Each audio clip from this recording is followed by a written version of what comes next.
Oh boy. Okay. All right, let's go back to.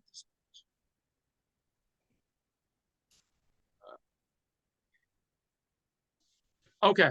So as I said, the part the Dvar Torah, the Shir is based on chapter 23 in Vayikra, which is the law, the chapter that deals with the Moadim.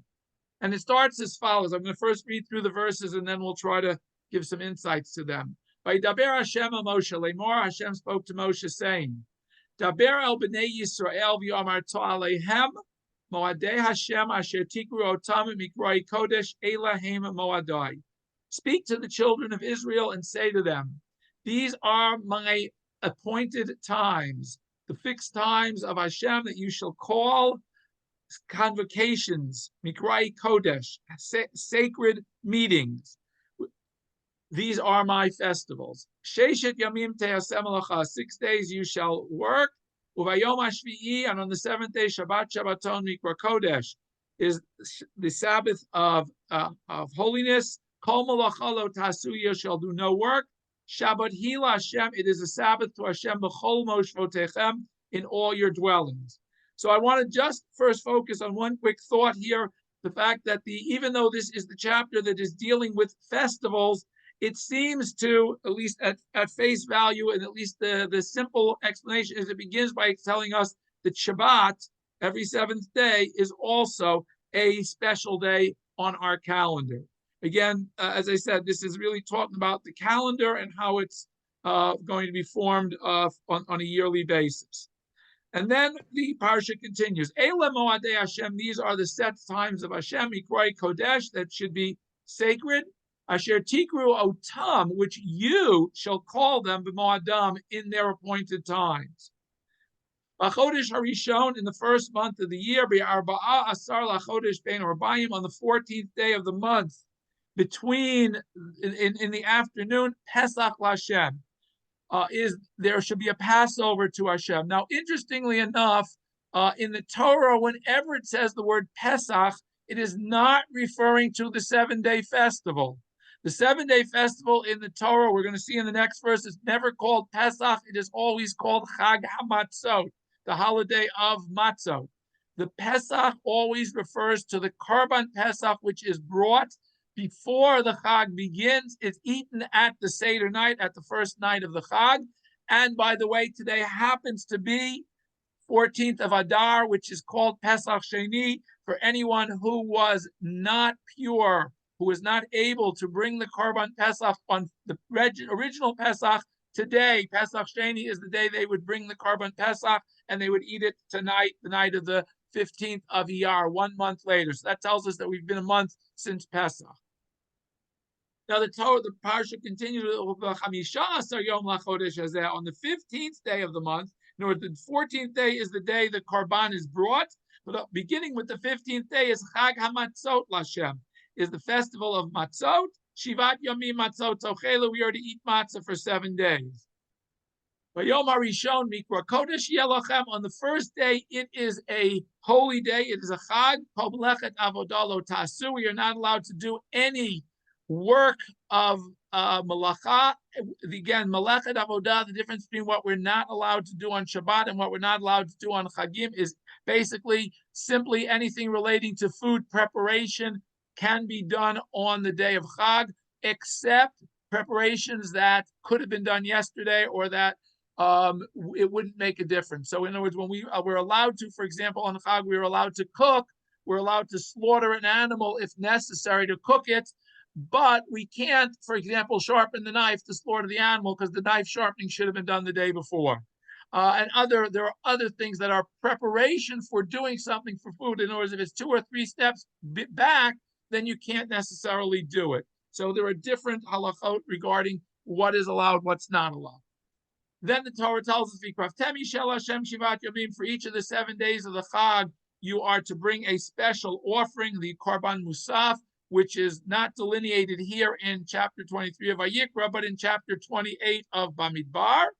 It tells us about all the different karbanot that are brought on each of the festival days. But this is for all 7 days. Bayom hashvi'i mikra kodesh kol melechet avodah lo tasu. And the seventh, final day of Pesach is also a mikra kodesh, a day when we are not allowed to do any work.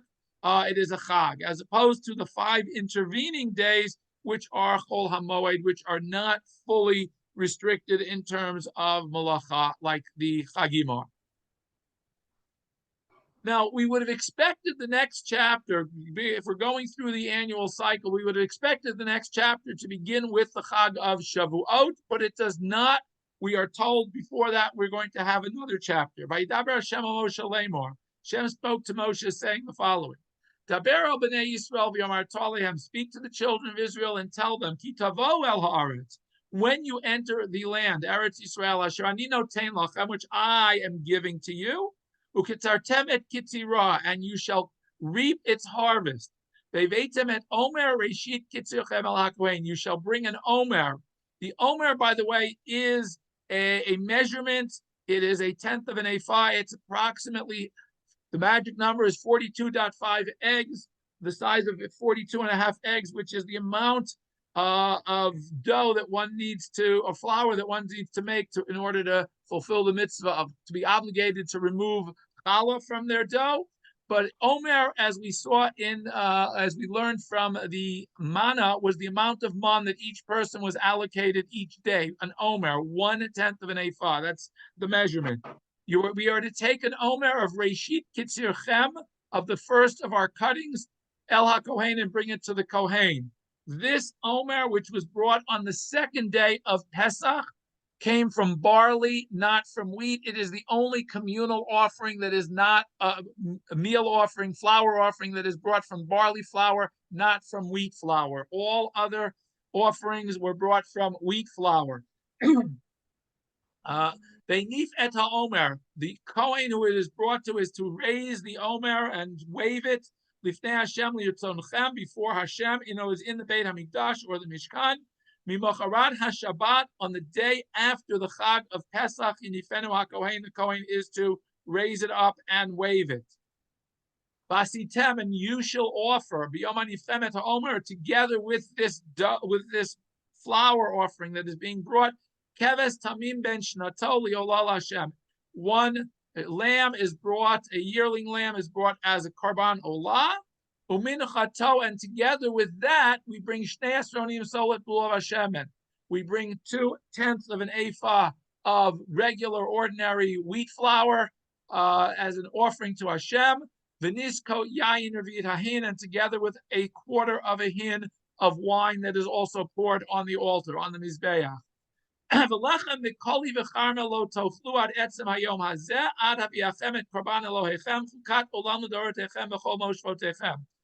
14 teaches us the mitzvah that is known as chadash.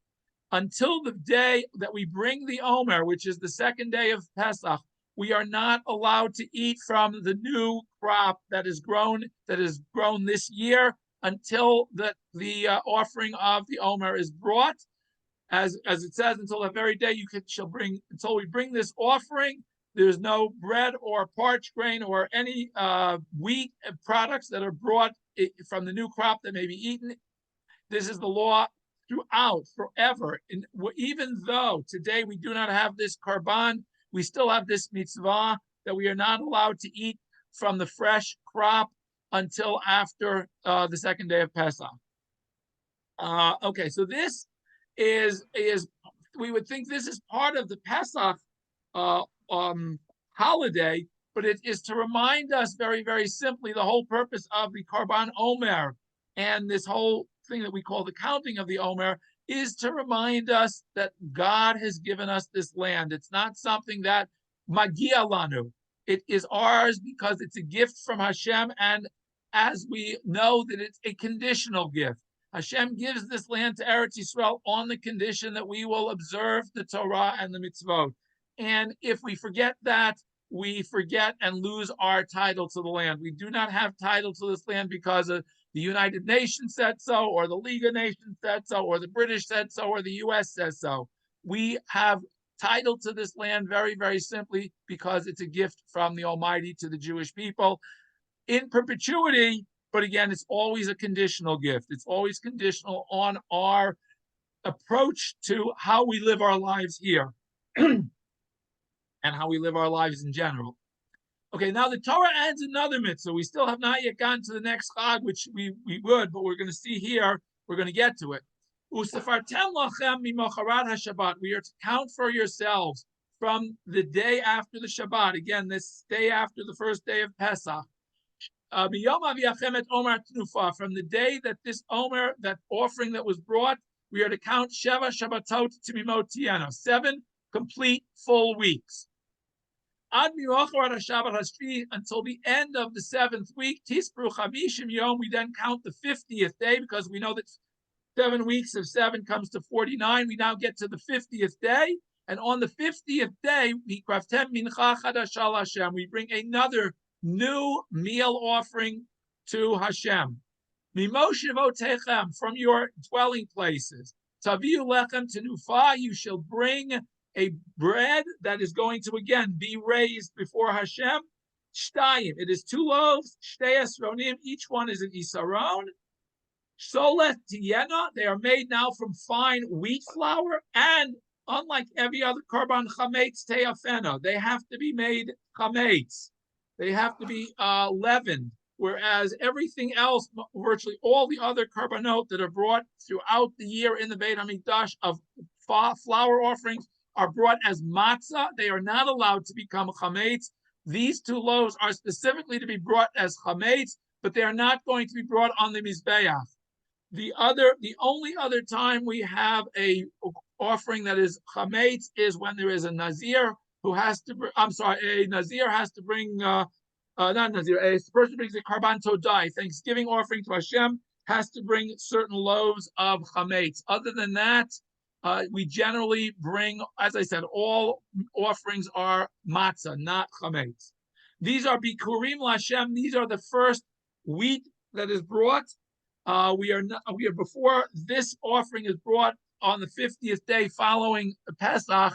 We are not allowed to bring wheat offerings in the Beit HaMikdash from the new wheat crop until we have brought this. That is what the pasuk bikurim comes to teach us. This word here, bikurim, as first fruits, teaches us that this has to be the first of the new wheat crop that is brought to the Beit HaMikdash, even though we brought the first of the barley crop 7 weeks earlier. And we are to bring together with these 2 loaves that we bring, Shivat kivasim tmimim b'nei shana, 7 lambs, par ben bakar, 1 bull, elim shnayim, 2 rams. All of these animals are brought as karbanot together with these 2 loaves. Yiyu ola Hashem. All of them are brought as karbanot olah, elevation offerings. Umin chatam, together with their meal offerings, v'nis kehem, and their wine offerings. Ishay reach nishoach Hashem. All of this should be a pleasing to Hashem, a reach nishoach, as something that Hashem finds favor in, because we have obeyed His words and brought Him these offerings. And additionally, we make vasitem sirizim echad lachatat. We bring a he-goat as a sin offering. Shnei chavasim b'nei shana lezevach shlamim, and 2 lambs, yearlings, as a peace offering. This, by the way, is the only communal peace offering brought the entire year. These 2 lambs are raised before Hashem together, al lechem abikurim, together with the 2 loaves, tenufa lifnei Hashem. Kodesh yul Hashem lakohen. All of these shall be holy, and they're given to the priests. What is not brought on the mizbeach is given to the priests to eat, to divide up between all the kohanim to eat. Now the Torah finally gets to, after it's told us all of these things that we have to do, it now gets to the fact that we're going to have a chag on that day. This same day, this 50th day after we began counting, is also to be called Mikra Kodesh Yelachem, is to be called a holy day. Kol Melechet Avodah Lo Ta'asu. You are not to do any work. Again, the same thing, any ordinary work. The only exception, as I said, is preparation of food. Chukat Olam, this shall be a everlasting statute. B'chol Moshnotechem, in all of your dwelling places, L'darotechem, for all of your inhabitants. So even though we do not bring the karbanot we still have the concept of a chag, that there is a chag on the 50th day following Pesach. There is a chag. Notice here that the Torah does not give this chag a name. It is only in Sefer Devarim that this is called the Shavuot Techem, that we get the idea of this holiday of Shavuot. But here it's not given a name. It's just the 50th day after Pesach, and that's it. Then the Torah ends this section on Shavuot with an interesting halacha. And when you complete your harvest, you should not cut the entire field in every corner of the field. You're not allowed to collect those stalks that fall from your hand as you're collecting them. If you drop a stalk or two, you have to leave it. These are to be left for the poor and the stranger in your midst. You should leave them. So we find, as we go through the harvest, lots of laws that are reminding us that it's Hashem who gave us the land. The law of the Omer that we bring, the Bikurim, the 2 loaves that we bring on Shavuot, and clearly the laws here of Leket and Peah that are listed in this place to remind us that Hashem has given us all of these beautiful gifts. A, we have to share them with those who are poorer and less fortunate than we are. And B, most importantly, we have to remember that always remember that they're a gift from Hashem. Now, if we go through this section, there are a number of questions that arise. The first question, and the one that we're going to focus on beginning, is why is it, if we're talking about the holidays? By the way, the next chapters focus on Rosh Hashanah, Yom Kippur, and Sukkot. I didn't include those for this because I wanted to focus on this half of the chapter. But if we're talking about the Chagim, why does the Torah begin with Shabbat? We're going to see a couple of different opinions on that as we go further. Let's go back here. I'm going to skip this for a minute and come back to this. We go right here. The question we have is, why does the Torah begin with Shabbat if we're talking about the Chagim? And Rashi gives us a very, very simple answer. He asked the question, Ma inyan Shabbat Eitzel Moadot? What does Shabbos, why is there a relationship that we start with Shabbat if we're talking about the festivals? L'lamdecha, this comes to teach us, Shekol ha'mechalel et ha'moadot, whoever ignores and makes the holidays profane. Mechalel comes from mechalel, to make something ordinary weekday. If I take these festivals and I do not celebrate them by turning them into ordinary weekdays, malin alav ki'ilu chilel et hashabbatot. This is counted as if he has profaned and made every Shabbat ordinary. So just like Shabbat has to be something special, so too these holidays that Hashem has decreed have to be turned into special days in how we treat them, how we act, how we live. All that we do on these days is to remind us of our relationship with Hashem. And similarly, Rashi concludes with somebody who fulfills and upholds all of these festivals. It's as if he observed all of the Shabbats, all of the Sabbaths. So the key here, the key connection Rashi wants to tell us between Shabbat and the Chagim is that the Chagim are part and parcel of our relationship with Hashem. Now, there's a significant difference in how the Chagim are assigned versus how Shabbat is assigned. And for that, we're going to go back up for a minute to the first 2 psukim that I've got here. It's very interesting that if we look at these 2 verses, now again, this is verse 2 and 4 of the chapter, you'll notice there's a phrase here that appears in both times. Tikru otam, here appears in verse 2, you shall proclaim. And again, here, tikru otam. Now again, in the English translation here, he doesn't do a very good job, because here he translates these same words, tikru otam, that you shall proclaim. Here he says you shall celebrate, which is not the translation of tikru otam. So I wanted to have the Hebrew up here so we can understand this. What is the Torah trying to tell us by saying, Tikru otam, you shall call them? So the Torah is telling us very, very simply that we, the Jewish people, through our representatives, have the obligation of establishing the Jewish calendar. The Jewish calendar is not like any other calendar. If I go through calendars that have been through history, and even today, to this very day, we find 2 different types of yearly calendars. We have yearly calendars that are based on the solar cycle, and we have yearly calendars that are based on the lunar cycle. And if the example of each of those is, of course, our normal solar cycle is the normal January, February, March that we use in the Western world or use throughout the world.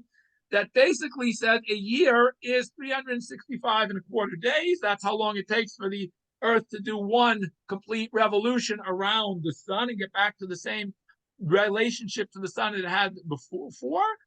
And we call that a year. We go through 4 different seasons of depending on how we are vis-a-vis the sun, and that is a solar year. However, there are those that keep a lunar year. A lunar year is simply 12 months, 12 times of a month. Now, a lunar month, if we look at the calendar, we generally alternate between 29-day months and 30-day months. That is because a lunar cycle, the period of a lunar, in which the moon goes through a full cycle from new moon to full moon and back to new moon, is approximately 29 and a half days. It's slightly less, slightly more. But we, the Jewish people, have not a lunar calendar, not a solar calendar, but we have a solar adjusted lunar calendar. Because if we have a straight lunar calendar like the Muslims do, you will find that your holidays float through the year, because a lunar year only contains 354 days as opposed to a solar year of 365 days. So you're losing 11 days each year. Pretty soon, things that happen in the fall will soon be happening in the summer. And then from there, they'll be going back to the spring. And then eventually they go back to the winter. And then eventually, after a whole cycle of years, they eventually get back to the fall again. But the seasonal aspect is a critical component of the Jewish calendar. The Jewish calendar, as I said, is a solar adjusted lunar year. And that is why 7 times in every 19-year cycle, we add a 13th month. And the 13th month is always added before Pesach, because we had determined whether we need a 13th month based on whether Pesach will fall in the spring or not.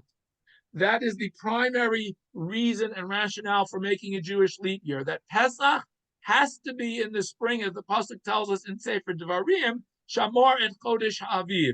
We are to remember that the month of springtime, is when Pesach has to happen. Pesach cannot float and be in the winter or the fall or the summer. It has to be in the spring, because spring is time of renewal. Renewal reminds us of the fact that the Jewish people were reborn and renewed in the springtime. And that is always reminded to us by the fact that Pesach is always in the spring. So if we look at these 2 verses, we have twice that we are told, Asher Tikru Otam, that we are to call them. One of these aspects relates to this fact of B'mo Adam, in the fact that they are in their appointed seasons, reminds us that we have an obligation to determine when we need to set a leap year. The purpose here, Asher Tigro Tami Kroi Kodesh, this refers to the fact that the Sanhedrin also has the job of determining every month whether the month beforehand should be 29 days and the new month begins on the 30th of the month, or the last month should be 30 days and now this month should begin on the 31st of the day. So the Sanhedrin has 2 jobs that it has to fulfill to maintain the Jewish calendar. One is determining the length of each month, whether it's 30 or 31 days. Whether it's 29 or 30 days, and the new month begins on the 30th or the 31st of the last month. And secondly, determining what years we have to add a 13th month. Each of those aspects of the calendar were given to the Sanhedrin, the Jewish Supreme Court, to decide. And in the 4th century, when the Sanhedrin realized that they were going to have to disband because of the political and geographic dispersion of the Jews and the political situation in Eretz Yisrael, they decided to establish certain principles that we still go by in determining when those months change and when the leap years happen. So today we have a much more fixed calendar that we can predict and project going forward when days are going to happen, when they did happen. But back in the times when there was a Sanhedrin, there was no fixed Jewish calendar. It was determined on a monthly basis, and it was determined on a yearly basis whether it was going to be a leap year or not. So these things that we today sort of know in advance, they didn't know necessarily in advance because they were determined as in real time by the Sanhedrin. Okay, so again, this is why the question where we have to ask is, and this is what the commentaries are trying to explain, is why we have these two verses seemingly repeat the same thing. As I said, one relates to the fact that the Sanhedrin has a job to establish each month, and one of these verses refers to the fact that they have a job to establish leap years. And then we're told that we have 7 days. Again, we have this pasuk that seems to imply that there's a Shabbos in the middle. Now, the Maharal, in his commentary Gur Aryeh, which is a commentary on Rashi, explains a different way of looking at this concept of 7 days. He says, Rashi says that the reason we have Shabbos mentioned in the context of the festivals is to tell us that observance of the festivals is equated with observance of Shabbat. And conversely, desecration of the festivals is equated with desecration of the Shabbat. But Gur Aryeh says a very interesting thing. The festivals are also called Shabbat.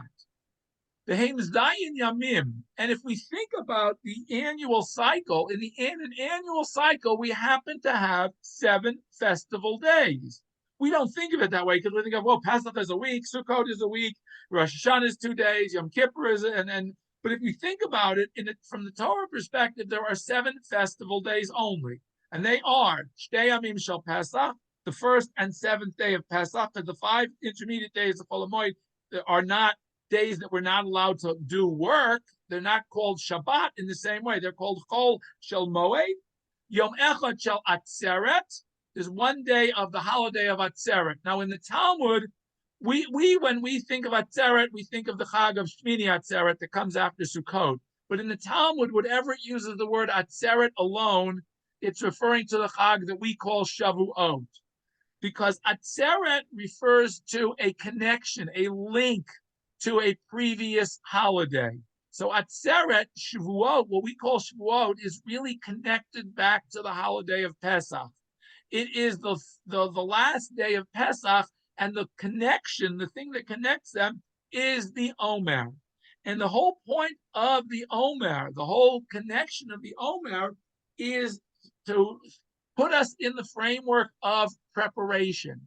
We are counting upwards. We are counting and trying to move ourselves forward from leaving Egypt, which we do on Pesach. We relive, we re-experience the Exodus, but during the 7 weeks between Pesach and Shavuot, we are supposed to be preparing ourselves, just like the Jews, when they left Egypt, were preparing themselves for their national mission of receiving the Torah and living the Torah. That is something that the entire period of the Omer is supposed to help us focus on.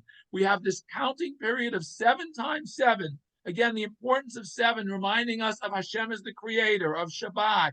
Anytime in Judaism where we have something that is 7, it's to remind us that Hashem, there is a creator to the universe. The universe didn't just happen by itself out of nowhere, out of a bunch of matter coming together. There is a creator who created the universe, and we commemorate that, whether it's through the 6 days of work and Shabbat, whether it's the 7 weeks of Shavuot, whether later on we think about it in terms of the 7 years of Shemitah or the 49 years that lead up to the 50th year of Yovel, the Jubilee year.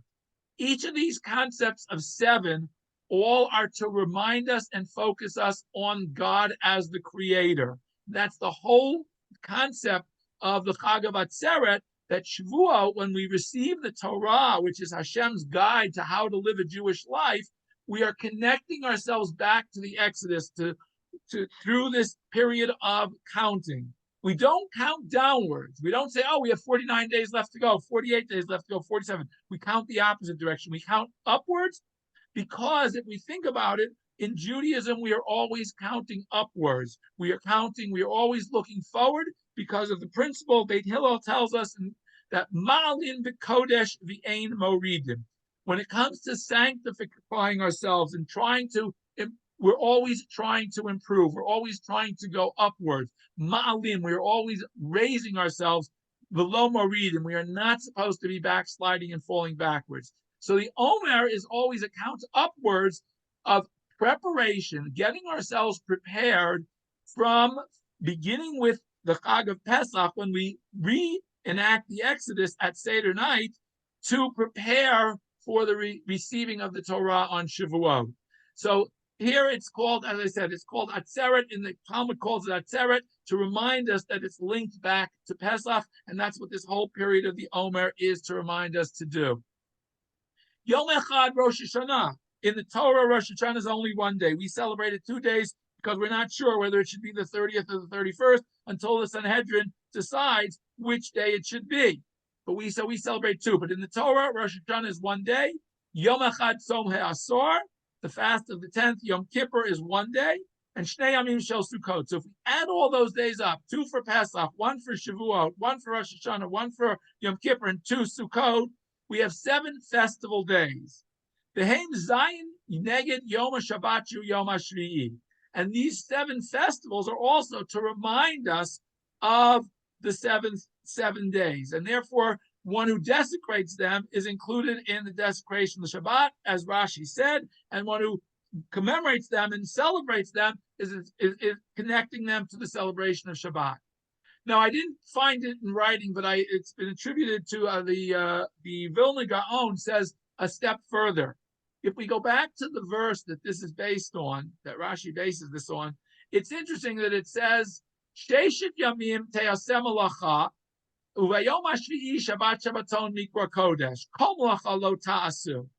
Interestingly enough, if we go through those 7 festival days, we find that on 6 of them, we are actually allowed to do some work. That is the work involved in cooking, in preparing food.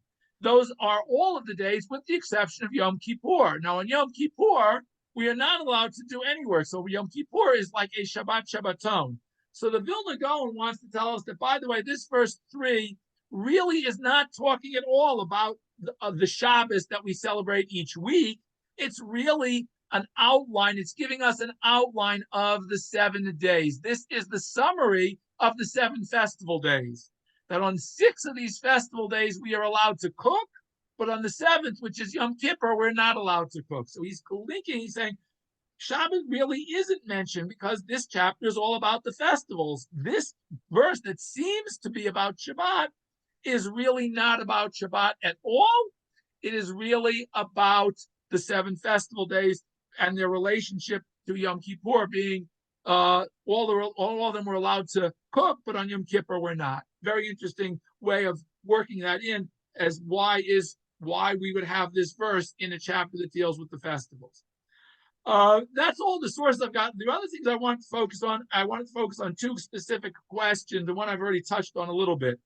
There's 2 questions that we have is first and foremost, why is it that all of the holidays are given a calendar day with the exception of Shavuot, which is the only way we know when Shavuot is because it's the 50th day after we bring this offering of the Omer, 50 days after the 2nd days of Pesach, that's the day that is Shavuot. But it's never given a calendar day. And the answer is because in the times of the Sanhedrin, it could fall on different calendar days. It is not associated with a specific calendar day. It is associated with the count. And again, the reason, as I said, I think I've touched on this a little bit, is because that we are trying to make sure that this holiday of which we are celebrating is connected back to Pesach, to the Exodus, and also from a harvest perspective, it is reminding us that the holiday is associated with acknowledging Hashem as the giver of the land, the one who grants us Eretz Yisrael. But the other question that arises from the Chag of Shavuot, which is a very significant question, is we in our tefillot call Shavuot Zman Matan Toratenu, the holiday that we receive the Torah. And interestingly enough, in the Torah that is never mentioned. There is nowhere in the Torah mentioned which day the Torah is given. We know it's in the 3rd month because the Torah tells us that it's the 3rd month when the Jews arrive at Har Sinai for Hashem to reveal the Torah to them. But it's never associated with a specific date. And the Torah never says that this 50th day that we celebrate here is anyway linked to the giving of the Torah. And the commentaries try to wrestle with that and try to understand what is the Torah trying to teach us by not making that link. If the giving of the Torah, the day that we received the Torah, was such an important aspect, such an important and focal point in Jewish history, that we should be celebrating it, why doesn't the Torah tell us when it happened and when we are celebrating it? And so the commentaries want to tell us that we have a very interesting aspect here, that one of the things about the Torah is the Torah represents our ability to learn and experience and understand what it is God expects of us. Now, we know, as if we are educators or if we are role models, we know that in order to be successful as an educator, successful as a role model, you have to have somebody who is looking at you as a role model, or somebody who is listening to you as the educator. Education cannot happen by somebody just teaching unless the students are willing to learn. And in order for you to be willing to teach and the students be willing to learn, there has to be some reason that there's something that is to be learned. So the Torah wants us to understand and approach the Torah itself as something that is not time-based. It's eternal. There's no specific day on which we can learn Torah. There's no specific day on which we can receive Torah. Receiving Torah is a 365-day, 7-day a week, 365, always something we should be doing. And therefore, we don't want to link the giving of the Torah to a specific time and say, okay, that's the only day I have to worry about giving the Torah. I have to worry about it. Okay, on Shavuot, I'll sit and go to a shiur. The rest of the year, I'm not going to worry about it. So the Torah, by leaving that day out, tells us something very interesting, because what we're told, by the way, in the context of this offering that we bring on that day, it tells us that we are to count 50 days, and then Vikravtem mincha chadasha Hashem. And then we are to bring close. Vikravtem means to bring something close. People also bring an offering, but it's mincha chadasha, a new offering. And the Klayakar tells us that the concept, what is the Torah alluding to by saying this, a new offering? That the offering that we bring, which is on this day, is approaching Torah and learning Torah, should always be chadasha. That we should, when we approach Torah learning, we should always approach it with a new perspective. That there is something here to be learned. This is not, okay, I learned this last year, I'm going to review it again, but it's not something new.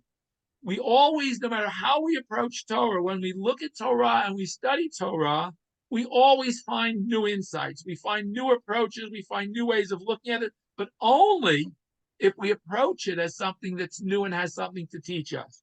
And that's what the Torah wants us to understand with the holiday of Shavuot. The holiday of Shavuot, yes, we celebrate the giving of the Torah, but it's not the only day that we receive the Torah. We receive the Torah every day, and every day we should be renewing our commitment to Hashem, our commitment to Torah, our commitment to not just studying and learning more, but to doing more. Because if we look at Torah and we think about the whole concept of learning, the whole purpose of learning is lilmod ulalame, to learn. First, we have to study so that we know it. Second, it's to be able to teach it. Third is lishmor, in order to be able to observe it, v'lasos, and to be able to fulfill it. So there are different stages, although even though we don't necessarily always go in the same order, we first have to know what to do. And in order to know what to do, we have to study. But once we studied, we're not supposed to leave that which we studied in the theoretical realm. The purpose of Torah study is not theoretical. The Medrash tells us that when Moshe ascended to Har Sinai to get the Torah, all of the angels gathered around him.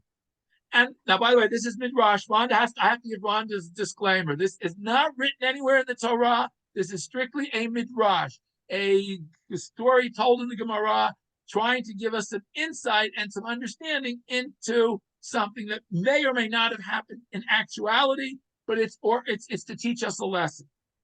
So when Moshe gets to Shemayim, gets up to the heavens to receive the Torah, all the angels gather around him, and they're saying, "Who invited you here? This is not you're not this isn't your home. You aren't allowed here. This is angel territory. Who invited you, a mortal human being, up here?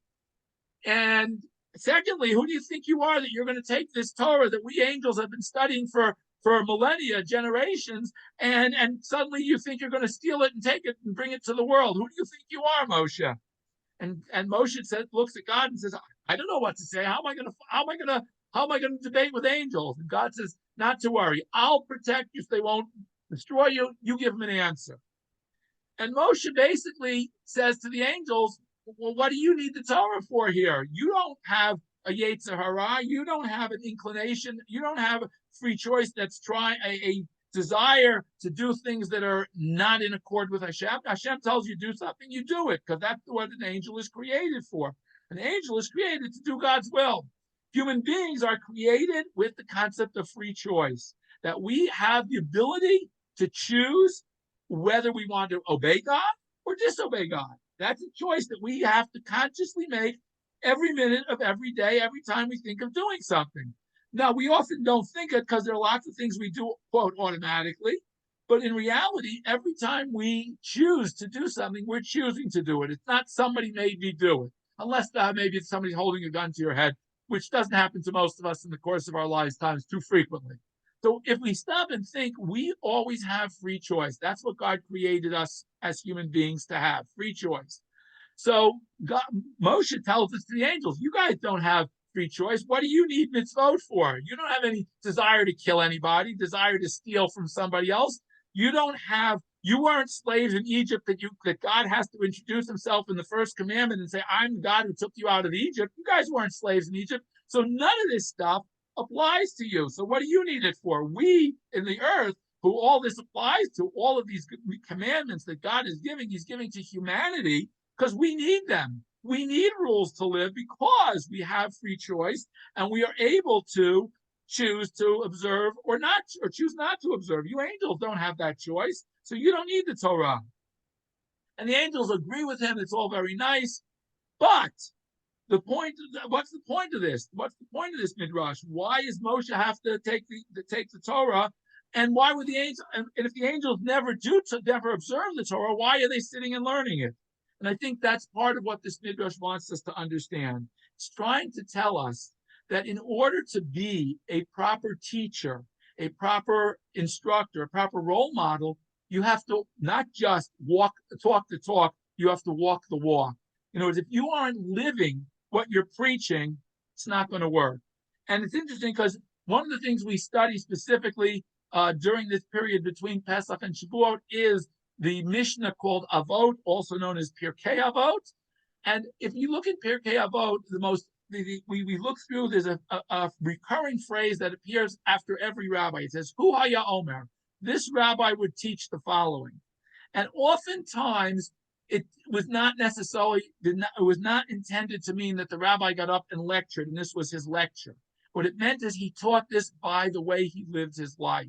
And we have many, many examples, numerous examples of that throughout Pirkei Avot and throughout the Talmud of different role models who didn't just talk the talk, but they walked the walk. They lived Torah in addition to teaching Torah.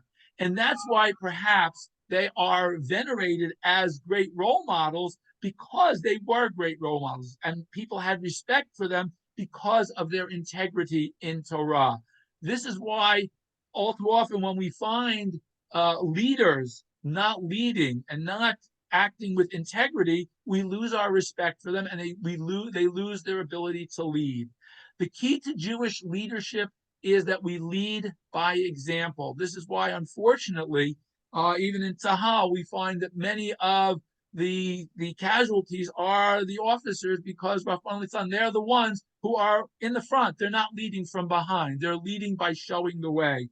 And that's really the Jewish way of life, is that we lead, whether it's our children, or it's our grandchildren, or it's the people in our community, whoever it is we have the ability to impact, who we are trying to help to grow in their Judaism, in their humanity, in their menschlichkeit, whatever it might be that we're trying to help them along with, we can't do it if it's not sincere. If we aren't showing the way through our actions, we know it will not be effective. I think that's the intent of that midrash, to tell us that angels can't be good teachers because, very simply, they don't have to live it, and therefore they can't do it. And it's interesting because there's another fascinating medrash along a very similar vein.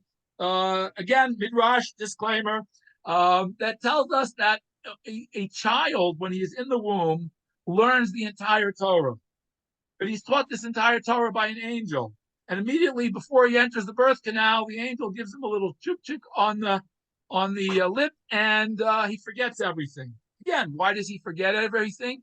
Because angels can't be good teachers because they don't have to live it. So on that thought, I'm going to close and say, basically, that again, the concept of the Omer, of the Shavuot, is all about raising ourselves up and continuing to grow on an everyday basis. And I hope that everybody learned something from today's lesson. And I'm hoping that Hashem should send a blessing to, again, all of our chayalim and all of the cholim and all of the captives. They should be coming home safely soon. And may we ultimately merit the redemption. Thank you all. I open it up now for questions, comments, feedback, if anybody has any comments. Anybody out there? Okay. Thank you. It's a lot to absorb and a lot to take in, and I found it really meaningful. So thank you very much. Thank you, Dorothy. Okay. Anybody else? Okay. All right. Have a good rest of the